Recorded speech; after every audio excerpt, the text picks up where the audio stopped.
Hello and welcome to I24 News Sports Daily Magazine with all the latest scores and stories from around the world. Thursday evening, the weekend is almost here, and these are the headlines. A small and fragile 1-0, that is the advantage Real Madrid will take next week to Munich, which means everything is still open in this Champions League semi-final. We look at the amazing year Stanislas Wawrinka is going through. The world number 3 now has a Masters trophy to add to the Grand Slam title he won in January in Australia. Another NBA playoff night, and again home teams are losing. Dallas won in San Antonio. Portland already has 2 victories over the Rockets and Houston. And we choose our top 5 for this week. Spider-Man climbing in Macau is in. Mercedes getting another 1-2 finisher also here. Will any of them get our number 1? Hello again, and thank you for joining us. We are live from the Jaffa Port. The second Champions League semi-final at the Santiago Bernabeu was an intense affair. We have a winner, but everything is still open ahead of the second leg next week at the Allianz Arena. Real Madrid, backed by 80,000 ecstatic fans, took to the field with Cristiano Ronaldo in the opening 11, but with Gareth Bale on the bench. The Welshman replaced the Portuguese in the second half. The Spanish club was defending most of the time, but on their first attempt, they found the net. Karim Benzema scored the only goal of the match, following a cross from Fabio Contrao. Iker Casillas locked his goal, and with a great save 5 minutes from time, made sure the result doesn't change. Carlo Ancelotti and his players will now have to defend this very fragile advantage next week in Munich. This is the result in the first leg with which we have a bit of an advantage, and that's it. We have to know that we are still going to suffer. We have to fight and we have to give everything, as we have already tried to do. On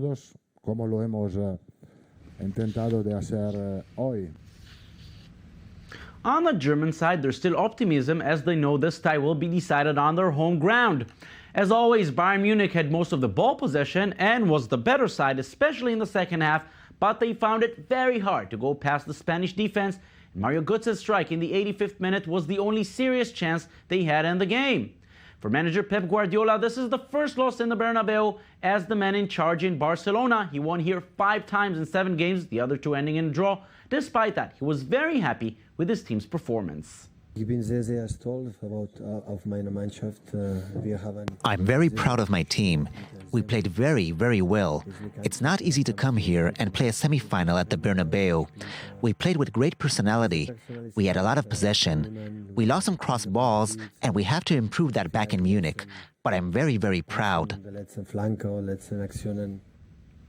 It's semi-final time in the Europa League as well. In Portugal, Benfica will host Juventus in their first leg. Benfica already celebrated this week as they secured their 33rd Portuguese championship, but the Europa League is an even bigger business for Benfica. After losing last year's final to Chelsea, the Lisbon club feels this time they can go all the way. Manager Jorge Jesus said these 2 clubs are the best left in the competition, and he expects a very tough match. Juventus is very close to securing a second successive Italian Scudetto, but they also put a lot of emphasis on the European arena as the final will be held in their home stadium in Turin, and it would be a huge disappointment for the Bianconeris not to play in the final they host. The second semi-final will feature a Spanish derby with Seville hosting Valencia. The home team is enjoying the best form of the season. Seville won 8 of their last 9 matches in La Liga, including a victory over Real Madrid, and they are now only 3 points behind Athletic Bilbao in the race for next year's Champions League. The club from Andalusia won 2 successive trophies back in 2006 and 2007, when it was known as the UEFA Cup. Valencia, on their part, are going through a disappointing season in Spain. A European trophy will, of course, turn the season around. Now to the NBA. In the first round, Texas Derby, Dallas Mavericks blew a big lead in Game 1 before losing in San Antonio. Will it be the same story in Game 2? The Mavs took charge early on. Dirk Nowitzki, as always, was dominant, scoring and also providing this assist to Brandon Wright. Still in the first half, beautiful ball move by the visitors. The Germinator is the one who shoots, and Dallas already up by 12. The Spurs, again, looking for the comeback. Manu Ginobili starts the run. Tim Duncan joins him doing the hard work in the paint. San Antonio scores the last 10 points of the second quarter, and they were down only by 5 at the break. The run was over as soon as the third quarter began. Dallas taking control again. Sean Marion did the damage from outside. Tony Parker tried to keep the Spurs in it, but the Mavs always had the answer. Jose Calderon nails the three-point play, Nowitzki works his way inside, and Dallas takes home court advantage with a surprisingly easy win, 113-92. The series is now tied at 1-all. With 2 games played in all 8 first-round series, champions Miami Heat are the only ones who kept their home, winning both home games before their series now moves to Charlotte. Game 2 was not easy. The Heat needed 32 points from LeBron to go past the Bobcats, 101-97. In the West, the Trailblazers won both games in Houston. LaMarcus Aldridge scored 43 points in Game 2. The Blazers won it 112-105. Games 3 and 4 will be played in Portland. The NBA playoffs and the teams facing troubles at home are also big news in the paper headlines. Mirav Savir takes us to this week's press review. The Indiana Pacers had a rough start to their postseason, but is it enough to already write them off? Well, according to Bleacher Report, someone tried to sell one of them off. Page Q Sports decided to advertise big man Roy Hibbert on Amazon as a 7'2" NBA center in bizarre decline and asked for $143,000. They list him as an incredible illusionist, eats just about anything, and say he's excellent at reaching things you can't. And moving on to The Guardian, the most decorated Olympian in history is diving back into the pool on Thursday after a nearly 2-year break from racing. Michael Phelps hasn't raced since the 2012 London Olympics, but is returning at the Grand Prix in Mesa, Arizona, where he will join fellow Olympians Ryan Lochte and Katie Ledecky. But the 18-time gold medalist has yet to reveal if he plans to throw himself into the mix for Rio. And jumping over to the Arabian Gazette, Soulflyer world champions Fred Fougeot and Vince Lefebvre jumped off the tip of the Burj Khalifa in Dubai, setting a Guinness World Record for highest base jump from the tallest building, 828 meters.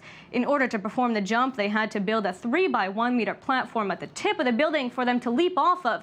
The two daredevils went through a training process in Switzerland before taking the plunge.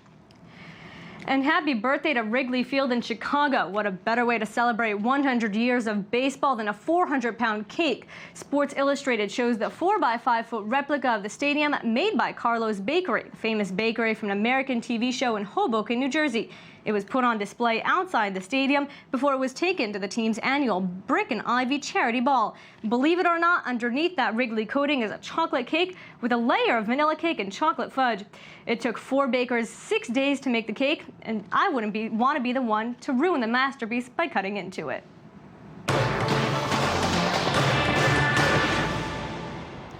Now to tennis, and for years, Stanislas Wawrinka was known to be a good player, yet he always remained in the shadow of fellow Swiss player Roger Federer. Now, Wawrinka is the leading figure in Swiss tennis, following the sensational way this year began for him. He's Barenboim with the story of Stan the Man, who is finally seen not just as a promising prospect, but as one of the best players in the world. At the age of 29, Stanislas Wawrinka has reached another peak in his career, and he even beat his idol for that matter. Wawrinka won the 2014 Monte Carlo Masters after beating the legendary Roger Federer in 3 sets, 4-6, 7-6, and 6-2. It's such an honor to play against him in a final, for the first time in a final against him, and to beat him is something even more special because it's always tough, and I'm really happy with my week today. For Federer, this was another missed opportunity to win one of the few titles he missed throughout his illustrious career. Yet, the world number 4 knows who the better deserving man was. It's one of those finals that I could have won, but Stan, was tougher at the end, and I think deserved it, just a little bit more. The media never ceases to praise the man who is widely nicknamed Stan the Man. And after winning the Australian Open and the Monte Carlo Masters in 2014, Wawrinka is enjoying the ride of his life. It's amazing, something really special for sure. First to win the Masters 1000 after winning Grand Slam, it was really important for me. For years, Wawrinka had to bear the shadow of his much famous Swiss compatriot, but he always considered the 17 Grand Slam winner as an inspiration. Federer himself has nothing but kind words for his Davis Cup teammate. Of course, I'm very happy for Stan. It's a huge win for him after winning his first Grand Slam this year, also to win his first Masters 1000.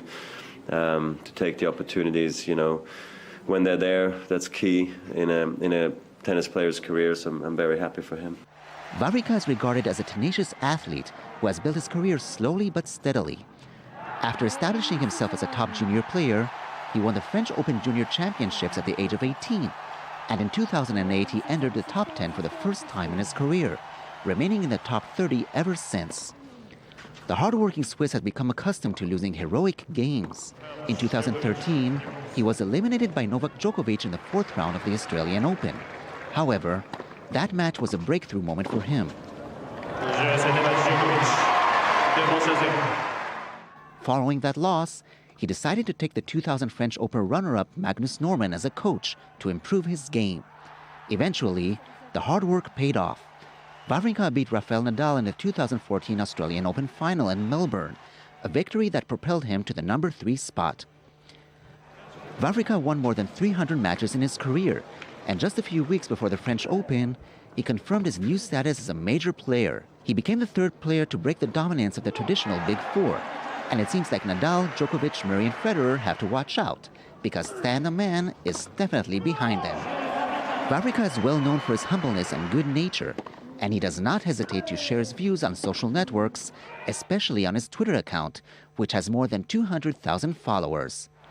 The time has come for Stanislas Wawrinka. These days, he is playing the best tennis of his career, and the big victories just keep on coming. Now to Michael Phelps, who thought it was time to answer the question on everybody's minds: why did you decide to come back? The most successful Olympian in history, the man with 18 Olympic gold medals and 22 overall, just announced his comeback nearly 2 years after he said it's time to retire.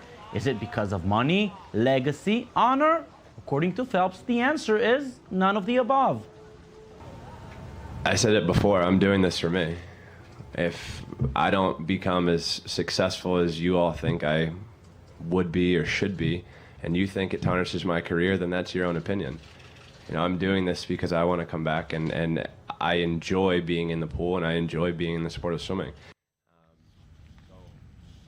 Now, as we do every Thursday, it's time to look back at the top 5 plays and moments of the past week. Here we go.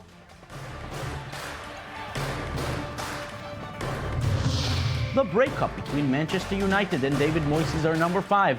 It's true, no one expected Moyes to do the magic of Alex Ferguson, yet very few people thought life without Sir Alex would be this bad. Moyes had a contract for 6 years, but he's out after just 10 months.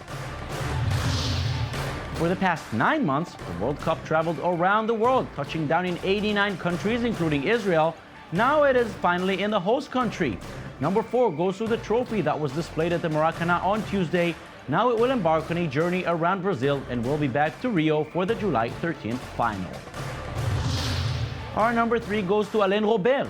You may know him better as the French Spider-Man. Robert likes to spend his time by climbing on high-rise towers from the outside with no help. He already did it in Paris. This time he did it in the Galaxy Tower in Macau. We think it's a little bit scary, but he seems to love it. In our number 2, we find the most successful team in Formula 1 this season. We are talking, of course, about Mercedes. For the 3rd race in a row, the German maker got the 1-2 finish. Again, it was Lewis Hamilton who came in first, followed by fellow Mercedes driver Nico Rosberg, and they already lead the team ranking by nearly 100 points. And as we have just seen, this was a marvelous week for Stanislas Wawrinka, our man at number 1. The world number 3 proved that the Australian Open was not just an occasional success. Now he has a Masters title to add to the Grand Slam title. He also showed why he left Roger Federer behind to become the number 1 Swiss player. Sebastian Vettel may not enjoy his Formula 1 season so far, but it doesn't mean that he cannot have some good time. The 4-time defending champion paid a visit to Beijing following the Chinese Grand Prix, which took place in Shanghai in the beginning of the week, where he finished 5th. Vettel was accompanied by the Hong Kong actress Kate Sui, and it looks like the two enjoyed themselves walking the streets of Beijing and having fun in the city. So far, Vettel has a less than stellar season. The Red Bull driver is ranked only 5th and gained just 1 podium at the Malaysian Grand Prix. The coal business is definitely one meant for very tough people. How tough? Well, see for yourselves. This week was time for the Coal Carrying Championship, held for over 50 years in the heart of Yorkshire's mining country. The rather crazy participants carry a sack weighing 50 kilos along the mile, which begins at the Royal Oak pub and ends at the Shoulder of Mutton pub. Chris Birkin won the race. He completed the mile in a time of 4 minutes and 46 seconds. Not surprisingly, he said it's the hardest thing he ever did. Birkin's prize, by the way, was £750. Chris Birkin. And that's it for us. Thank you for joining us. Don't forget you can watch this and every other edition on our website at i24news.tv. We're also on Facebook and on Twitter. Make sure to catch our weekend edition with the best stories from this past week. And we wish you a beautiful day.